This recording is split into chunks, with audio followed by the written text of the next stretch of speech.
भारत, हर वक्त सच के साथ। नमस्कार, आप देख रहे हैं यू भारत और मैं हूं आपके साथ मनीषा पाटीदार। बुलेटिन की शुरुआत करेंगे, उससे पहले नजर डालेंगे सुर्खियों पर। बीजेपी कार्यालय में दिन भर सक्रिय रहा चुनाव वॉर रूम। वीडी और भूपेंद्र सिंह ने रखी मतदान पर कड़ी नजर। खंडवा में गांव के लोगों ने किया मतदान का बहिष्कार। मूलभूत सुविधाएं नहीं होने पर जताया विरोध। मतदान के बीच भी जारी रहा चुनाव आयोग के शिकायत शिकवे का दौर। बीजेपी और कांग्रेस ने की एक दूसरे की शिकायत। टीआरपी ने साधना न्यूज के पत्रकार सहित 4 लोगों को किया लूट के आरोप में गिरफ्तार। यात्री से लूटी गई रकम हुई बरामद।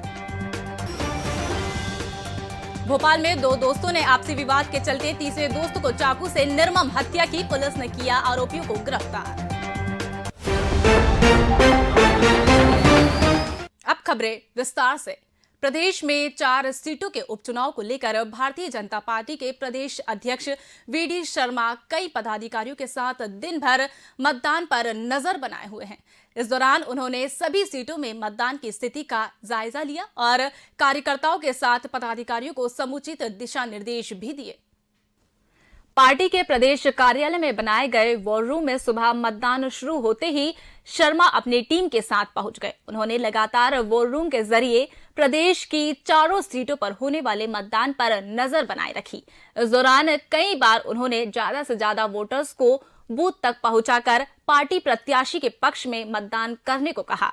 मतदान के प्रतिशत के आधार पर शर्मा ने 4 सीटों पर भाजपा जीतेगी और कांग्रेस हारेगी जीत की उम्मीद जताई है। बैठक में प्रदेश अध्यक्ष वीडी शर्मा, माइंस मौके पर चुनाव प्रचार समिति के संयोजक भूपेंद्र सिंह भी मौके पर मौजूद रहे। खंडवा लोकसभा उपचुनाव में पालसुद माल गांव के सभी लोगों ने मतदान का बहिष्कार किया। इसके चलते दिन भर में केवल 2 वोट ही पड़ सके। खंडवा जिले की मानधता विधानसभा क्षेत्र के गांव पालसुद माल के मतदाता क्रमशः 168 के मतदाता ने मतदान में शामिल नहीं हुए हैं। बूथ में 744 मतदाता होने के बावजूद मात्र 2 मतदाताओं ने ही मत दिया है। मतदान का बहिष्कार करने वाले ग्रामीणों ने गांव में सड़क और नहर जैसी सुविधाओं की कमी के अलावा शासन की अन्य योजनाओं का लाभ नहीं मिलने पर यह कदम उठाने की बात कही है। मतदान के बहिष्कार की खबर मिलने पर पुनासा के एसडीएम और तहसीलदार ने मतदाताओं को समझाने का प्रयास किया, लेकिन मतदान केंद्र पर सन्नाटा परसा रहा और सिर्फ मतदान कर्मी ही दिखे। चुनाव में मतदान के कुछ घंटे पहले कांग्रेस ने मध्य प्रदेश विधानसभा के पूर्व अध्यक्ष एनपी प्रजापति के जरिए बीजेपी, उनकी सरकार और चुनाव आयोग पर जोरदार हमला बोला है। प्रजापति ने सरकार और चुनाव आयोग को कटघरे में खड़ा करते हुए चुनाव की निष्पक्षता पर संदेह जताया। मतदान के चंद समय पहले कांग्रेस के प्रदेश मुख्यालय में आनन फानन में देर रात मीडिया से चर्चा करते हुए प्रजापति ने आरोप लगाया है कि प्रदेश में पीपीपी मोड पर चुनाव हो रहे हैं। उन्होंने कहा कि पुलिस, पैसा और प्रशासन पर चुनाव लड़ा जा रहा है। उन्होंने उपचुनाव में प्रचार की सीमा खत्म हो जाने के बावजूद बाहरी लोगों के प्रचार में शामिल होने पर आपत्ति जताई है। विधानसभा के पूर्व अध्यक्ष ने कहा कि बीजेपी चुनाव आयोग की गाइडलाइन का पालन नहीं कर रहे हैं, जिससे के चलते खंडवा, रैगांव, पृथ्वीपुर और जोबट को लेकर 75 से अधिक शिकायत चुनाव आयोग को की जा चुकी है, लेकिन चुनाव आयोग ने किसी पर कोई कार्रवाई नहीं की है। इसके विपरीत चुनाव आयोग बीजेपी की शिकायतों पर त्वरित कार्रवाई कर रहा है। उन्होंने चुनाव आयोग पर निष्पक्ष नहीं होने पर आरोप लगाया है और इसकी शिकायत दिल्ली तक पहुंचाने की बात कही। चुनाव आयोग बोल रहा है कि हम बहुत कार्रवाई कर रहे हैं। ये देखिए, इतनी रिपोर्टें की हैं हमने भोपाल में चुनाव कार्यालय में। अगर निष्पक्ष हो रहे होते तो इतनी रिपोर्ट की कोई दिक्कत आती? नहीं आती। पर इतनी रिपोर्टें हो रही हैं, इसका मतलब निष्पक्षता में कहीं ना कहीं प्रश्न चिन्ह लग रहा है। मेहरबानी करके हम चाहते हैं कल सुबह से निष्पक्ष होइए, कड़ाई से आप एक एक बूथ पे पालन करिए। चुनाव आयोग, पुलिस वाले कार्यकर्ता बन के काम ना करें। आप भी प्रशासनिक अधिकारी हैं, जनता के पैसे से तनख्वाह ले रहे हैं, उसमें हर प्रकार की जनता है। किसी एक का पक्ष मत लीजिए। हाँ, आप पक्ष इसलिए देते हैं क्योंकि आपकी कहीं पोस्टिंग न चली जाए, कहीं मलाईदार पोस्टिंग न चलाई जाए, इसलिए आप लोग ऐसा काम करते हैं। गलत बात है, ये लोकतंत्र के साथ बहुत अन्याय है, हत्या है। हम कांग्रेसी कड़े शब्दों में विरोध करते हैं ऐसे कृत्यों का और मांग करते हैं चुनाव आयोग और प्रशासन से कि नहीं, निष्पक्ष बनिए, लोकतंत्र को जिंदा रखिए, लोकतंत्र के साथ खिलवाड़ मत करिए। मध्य प्रदेश में 3 विधानसभा और 1 लोकसभा सीट पर हो रहे उपचुनाव में मतदान के दिन चुनाव आयोग में शिकायत का दौर जारी रहा। बीजेपी ने चुनाव आयोग पहुंचकर पृथ्वीपुर विधानसभा से कांग्रेस प्रत्याशी के खिलाफ शिकायत की और कार्रवाई करने की मांग की।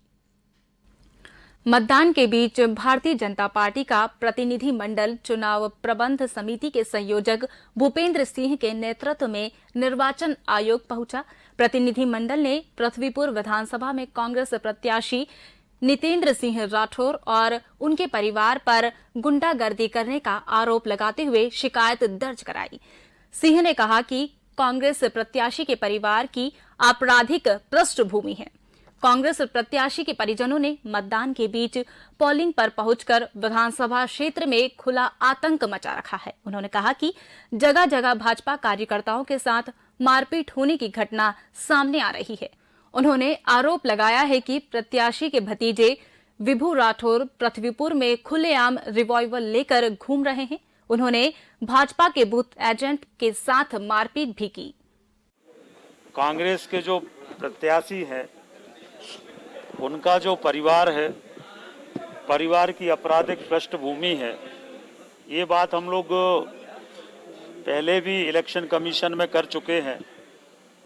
परंतु आज उन्होंने जिस तरह से खुला आतंक पूरे क्षेत्र में करके रखा हुआ है, जगह जगह भारतीय जनता पार्टी के कार्यकर्ताओं के साथ मारपीट हो रही है। प्रत्याशी के भतीजे हैं विभू राठौर, वो अभी पृथ्वीपुर शहर में रिवाल्वर लेकर हाथ में भी खुलेआम घूम रहे हैं।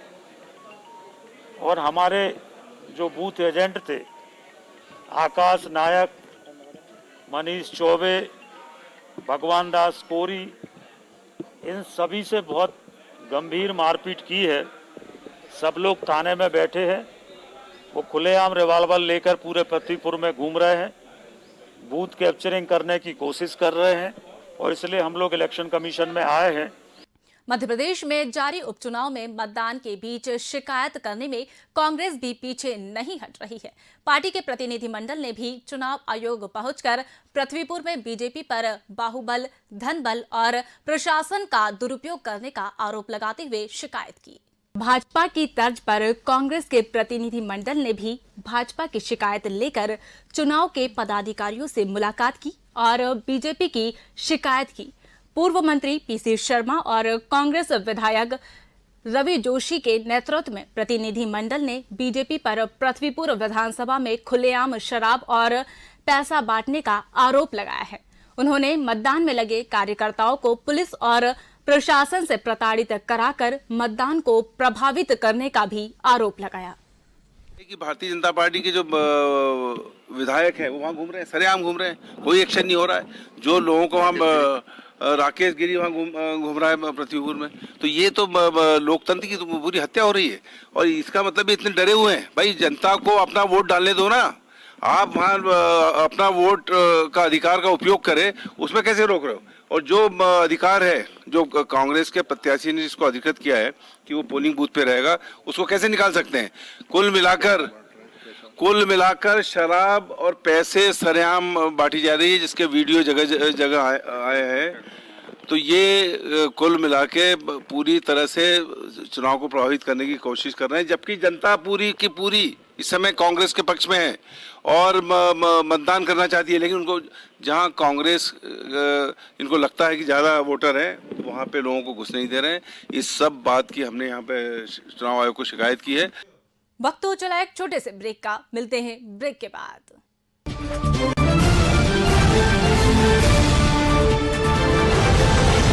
हम हैं यू भारत, हर वक्त सच के साथ, सनसनी नहीं सिर्फ सरोकार, विश्वसनीयता के साथ सटीक खबरें, हर मुद्दे की पड़ताल, हर मुद्दे पर नजर, चप्पे चप्पे की खबर,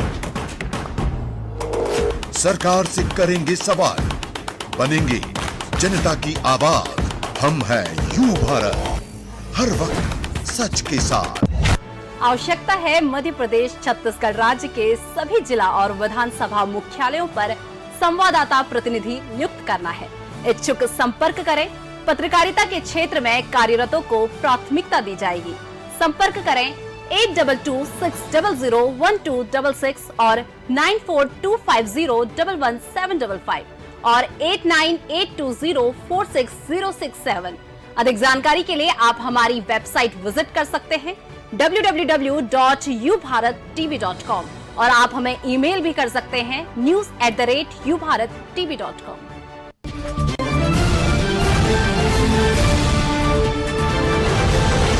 हम हैं यू भारत, हर वक्त सच के साथ। ब्रेक के बाद दोबारा स्वागत है आपका। बढ़ते हैं खबरों की ओर।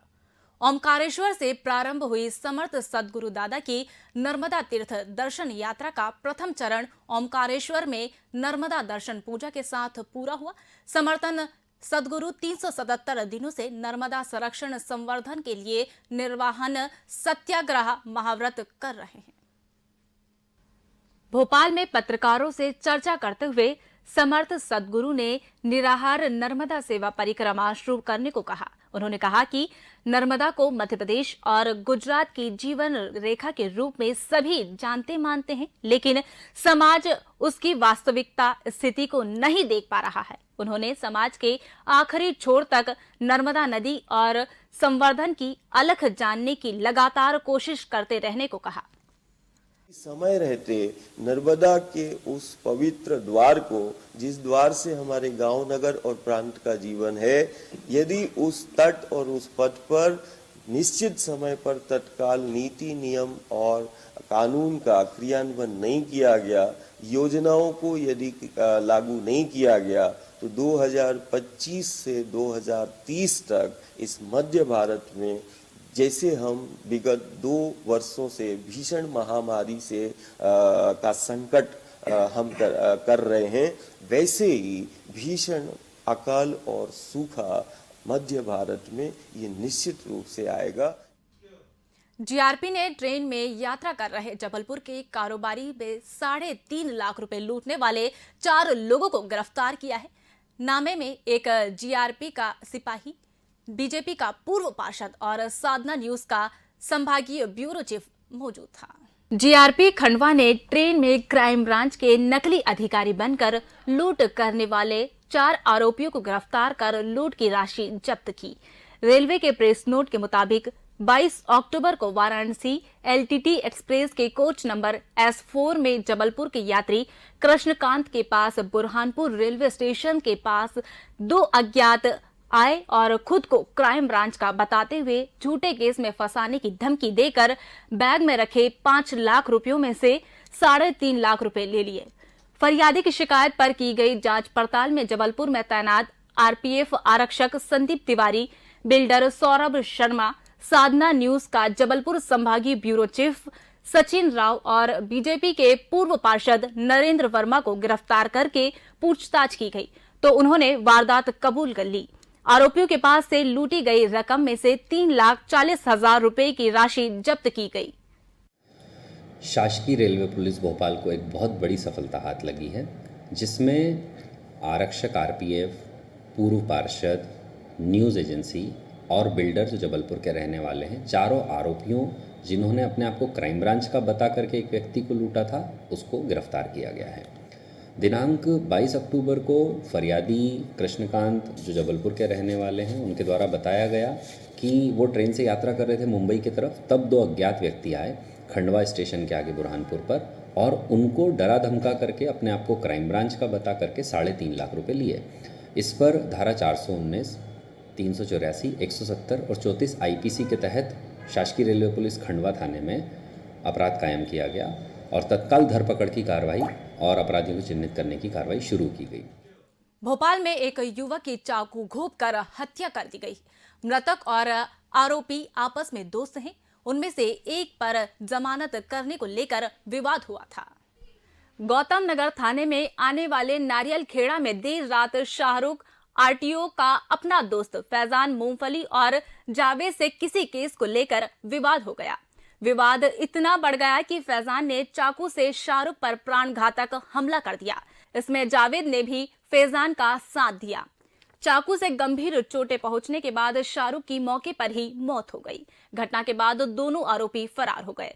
सूचना पाकर घटनास्थल पर पहुंची पुलिस ने थोड़ी ही देर में दोनों आरोपियों को गिरफ्तार कर लिया है और उनसे पूछताछ कर रही है। एएसपी राम स्नेही मिश्रा ने बताया कि मृतक और आरोपी का आपराधिक रिकॉर्ड है और मृतक शाहरुख का एक केस में फरार चल रहा है। हाँ, बीती दरमियानी रात एक मामला आया हुआ था। जो वहाँ का गुंडा दारान है शाहरुख, उसके साथ में उसके साथी दारान जो सभी लोग लगभग अपराध जगत से जुड़े हुए हैं, उनके द्वारा चाकू से हमला किया गया था। इस प्राणघातक चोट के कारण उसकी मृत्यु हो गई। आरोपी फैजान मूंगफली और जावेद हैं और लगभग 1.5-2 महीने पहले एक अपराध में ये लोग साथ में ही संलिप्त थे। उसमें से शाहरुख फरार चल रहा था। तो ऐसे कुछ बातें पता लगी हैं कि ये अपने साथीदारों से बोल रहा था कि उस मामले में मेरा नाम है और तुम लोगों का कारण विवाद हुआ था, अतः मेरी जमानत करवाओ। शराब के नशे में थे और उसी स्थितियों में इनके द्वारा ऐसा घटनाक्रम कायद किया गया है, जिसपर से प्राथमिकी दर्ज कर ली गई है। दोनों आरोपियों को गिरफ्तार कर लिया गया है। सारे साक्ष्य संकलित किए जा रहे हैं और जल्द ही न्यायालय में प्रकरण प्रस्तुत किया जाएगा। भोपाल में नगर वाहन सेवा के तहत चलने वाली निजी बस यात्री स्टाफ ने बीसीसीएस द्वारा संचालित रोड बस के साथ ड्राइवर कंडक्टर के साथ मारपीट कर दी। पुलिस ने मामला दर्ज कर लिया है और आरोपियों की तलाश शुरू कर दी। शहर के गांधीनगर से मंडीदीप तक चलने वाली हिना ट्रेवल्स की मिनी बस के परिचालक राजा और चालक सूरज ने बीसीसीएल द्वारा संचालित सिटी बस के चालक सुरेश मीणा और परिचालक की पिटाई कर दी। इस मारपीट में चालक सुरेश मीणा की नाक पर चोट आई है। मारपीट की यह घटना सीसीटीवी कैमरे में कैद हो गई। इसके आधार पर पुलिस ने मामला दर्ज कर लिया। बीसीसीएल के पीआरओ संजय सोनी ने बताया कि ज्यादातर यात्रियों की पसंद सिटी बस होने के कारण आए दिन निजी मिनी बस वाले स्टाफ से विवाद करते रहते हैं, लेकिन पुलिस ऐसी घटनाओं पर रोक नहीं लगा पा रही है। तो एक्चुअली निजी बस ऑपरेटर जो होते हैं उनसे कोई प्रतिस्पर्धा नहीं होती, लेकिन तब भी जब सवारी हमारी बस को पसंद करती है बैठना हमारी बस पर, तो अक्सर इन लोगों से बहस होती है, इनके चालक परिचालकों से। और इस प्रकार के जितने भी मामले आए हैं उसमें हमने पुलिस को भी सूचित किया है, परंतु अभी ठोस कार्रवाई ना होने के कारण कल मारपीट की स्थिति बन गई। उसमें एफआईआर दर्ज करा दी गई है। अभी कार्रवाई प्रचलन पे है, लेकिन अभी जो जिन्होंने पिटाई की थी वो अभी गिरफ्तार नहीं हुए शायद। इस बुलेटिन में फिलहाल इतना ही। तमाम अपडेट्स के लिए बने रहिए यू भारत के साथ। नमस्कार।